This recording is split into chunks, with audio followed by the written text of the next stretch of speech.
সবজি আর অল্প একটু সুজি থাকলে বানিয়ে ফেলুন দুর্দান্ত স্বাদের ব্রেকফাস্ট বা টিফিন রেসিপি। বানানোর জন্য সুজি, টক দই আর একটু নুন দিয়ে ভালোভাবে এটা ফেটানোর পর ঢাকনা দিয়ে রাখবো মিনিমাম 15 মিনিট, তাতে সুজিটা বেশ ভালো নরম হবে।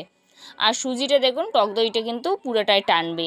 যেহেতু ব্যাটারটা একটু ঘন, তাই জল দিয়ে একটু পাতলা করার পর দিয়ে দেবো বেকিং পাউডার, দিয়ে ভালোভাবে ব্যাটারটা ফেটানোর পর কড়াই বসিয়ে দিয়ে কড়াইতে দিতে লাগবে কিন্তু তেল, তবে কড়াইটা ভালোভাবে গরম করতে লাগবে। আপনারা চাইলে ফ্রাই প্যানে করতে পারেন।